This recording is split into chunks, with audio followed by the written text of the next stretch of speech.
Hello everyone. Uh, Today I will be speaking on the topic Vratyas in ancient India, and hereby we will see uh, some new aspects of Vedic mythology. Actually, Vratyas are not directly related to mythology as such, but they have some aspect of mythology in a way because it is sort of a supreme being called Vratya and also the human followers of the Vratya. So we will see this concept as gleaned through the ancient Indian literature, Vedic literature. Some other scholars like Charpentier and Hopkins opined that Vratyas are basically non-Aryans. So earlier we have seen that Weber or Zimmer, etc. They thought that the Vratyas were Aryans, but non-Brahmanical Aryans.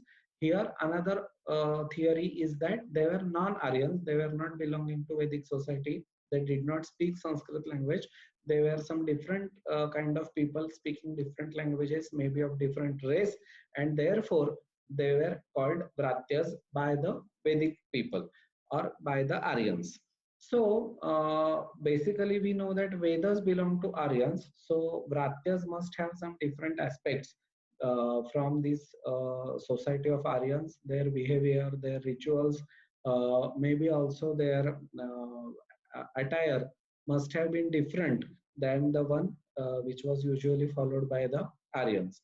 Now we know that there were certain several researches actually which were conducted in the field of archaeology, and we know there are several theories about Indus Valley civilization, Aryan problem, then whether the Aryans were Indians or were they foreigners who migrated or invaded the India, then India, and then this Indus Valley civilization was in a way destroyed by these Aryans, etc. So several theories were put forth. Now these theories are outdated, but at that time, 100 years ago or 200 years ago, when these theories were there or the people were thinking about these theories, so these certain theories have also influenced the Aryan problem, and similarly the Bratya problem also, and therefore there are several opinions present in the researchers about who these Bratyas were and whether they were Aryans or non-Aryans or Vedic people or non-Vedic people. So different kinds of theories are present in front of us. So we are not going to go into the details of that theories, and we are going to see what actually the Vedic literature has to say about this Bratya theme and how this picture is little bit different than which is put forth by the Smruti literature. So for that we will have to go to the Atharva Veda. In this slide, we are referring to some texts in the Atharva Veda.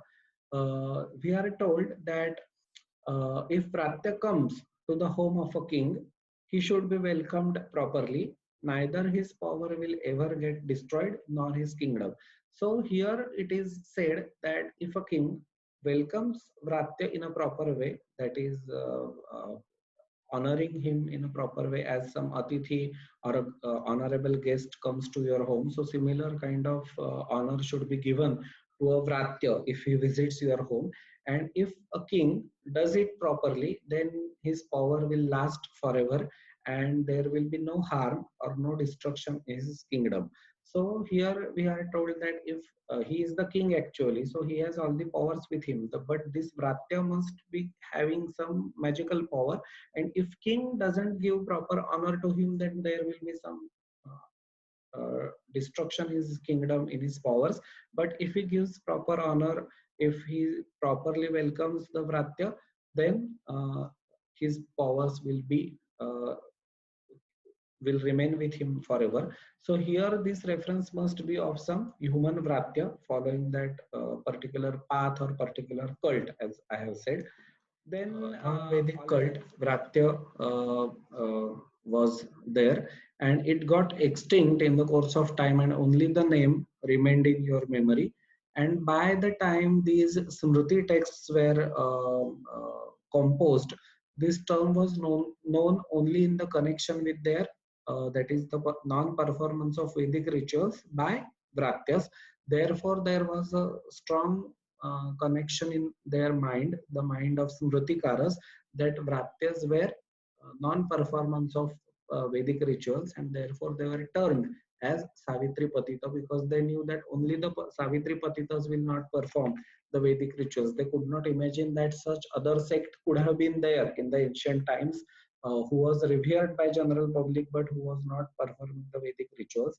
So they blindly or generally uh, term these Vratyas like Savitri Patita, but the concept of Vratya as put forth by the Atharva Veda and the other Vedic texts like Apastamba Shrauta Sutra is far more different than the one appearing in the Smrutis, and therefore we should look at this Vratya phenomenon like the what we can say, the performer of the Vedic ritual, a non-performer of the Vedic ritual, but follower of some ascetic sect, we can say.